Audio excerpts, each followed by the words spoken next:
Now, I'm going to share with you something I've never shared in a conference.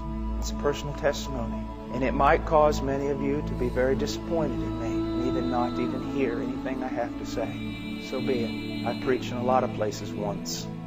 As a young man in the ministry, I was privileged of being around a lot of very, very old and very, very godly men. And they would talk to me. Now, these were men of God.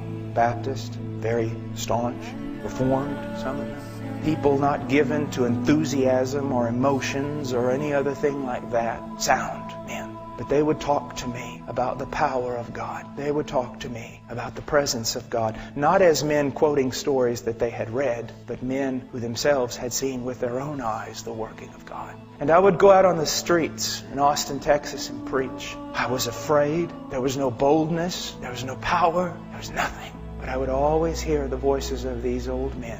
And one day I decided enough is enough. I will seek Him until I find Him or until I die.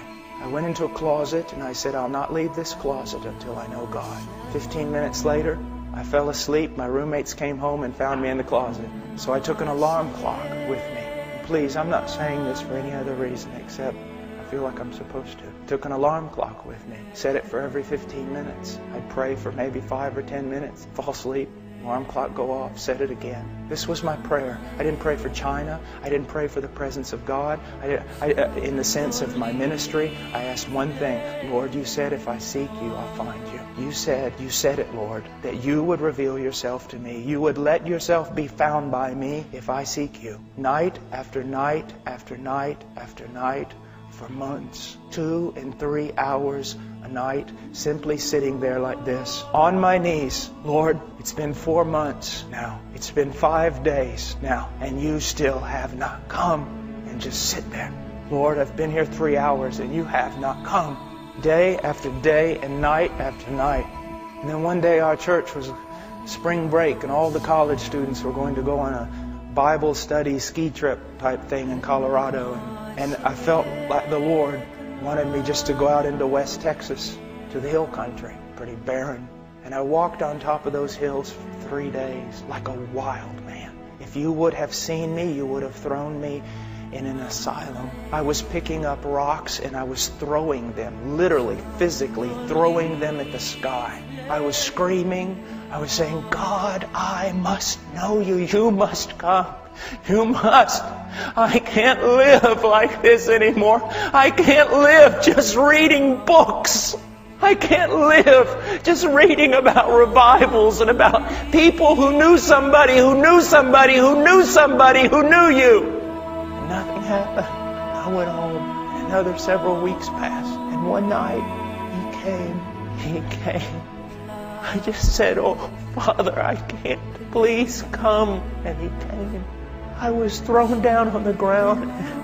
I don't know how long in a fetal position, covering my head, thinking, God's come to kill me. The presence of God in a way that in 1 second, more of my sin and my need and His glory and power was revealed. And then all of a sudden, every bit of fear was taken away. And I was filled with such joy.